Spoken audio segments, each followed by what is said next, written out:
Good morning. It is Deborah Tutnauer, and this is a continuation of what we started yesterday. But as the title says, Facebook labeled me spam. I could be freaking out, right?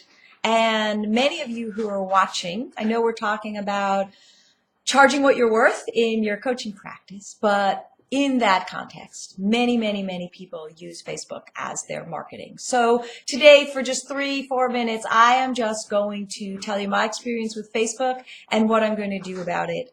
Out of the blue, Facebook decided that the links to my 5-year-old blog that is never spammy, that is always high value, that you can find at deborah.tutnauer.com and decide for yourself, is potentially spam or malicious. So what did I do? Initially, I totally freaked out and, just like a good, calm, professional coach would do. And then I had someone who's very technologically savvy investigate my blog to make sure it hadn't gotten hacked. And then I went on Facebook and started Googling around on Facebook and everywhere else and found a huge number of forum threads with hundreds, if not thousands of people who the same thing happened to. So what does that tell me? It tells me that Facebook has a glitch. Something is making Facebook trigger some automatic bot. I think of them as little Pac-Man, and there's obviously no live person to talk to at Facebook. So as a coach who puts content on Facebook in order to market, and in order to get the audience that I am going for to see what I do, in order to follow along with my marketing plan, which leads me to what we're talking about, which is how to charge what you're really worth, I have to market. And my solution is multifold. Okay, my solution is to do everything I can within Facebook to stop this. So I have my link up there, deborah.tutnauer.com. And I'm having people click it and then click not spam.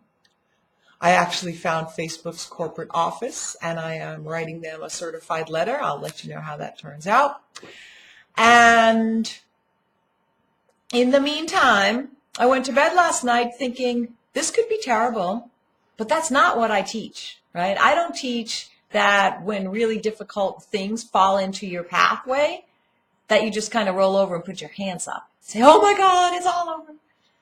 What I teach my clients, what I teach in my speeches, what I teach overall is it's all success, right? That's my little thing. It's all success, which means that every time there's a roadblock, there's a diversion, there's some good that can come out of that. Maybe it's there to redirect. And for me, I went to bed last night thinking, you know what? I have been meaning for almost a year now to spend more of my marketing time and efforts on YouTube, which is where we are today, on Google+, on Pinterest. And now I am forced to do that as a roundabout way to get my content and thus the links to my blog into the Facebook community. So, got lemons, made lemonade. I had to share that story because so many people who have legitimate, incredible, wonderful businesses, nonprofits, I saw some incredible comments last night, are being labeled erroneously spam by Facebook. So if that happened to you, which you might be watching this because it did and the title got you, and you went, wow, someone had the same experience, what are they doing? I just told you what I'm doing. I'm not really sure what else to do. There's really not a way to talk to a live person on Facebook, which is why I am going old school. I'm sending a letter through the mail to the office of Facebook, to their building in Menlo Park, California, that somebody actually has to sign for and hopefully open. I'll let you know how it occurs. Tomorrow, we will continue with the whole concept of charging what you're worth and what that's all about in terms of your own self-worth, your own perception, and your understanding about how your client base, when you're a coach, makes decisions. Have a lovely day. This is Deborah Tutnauer.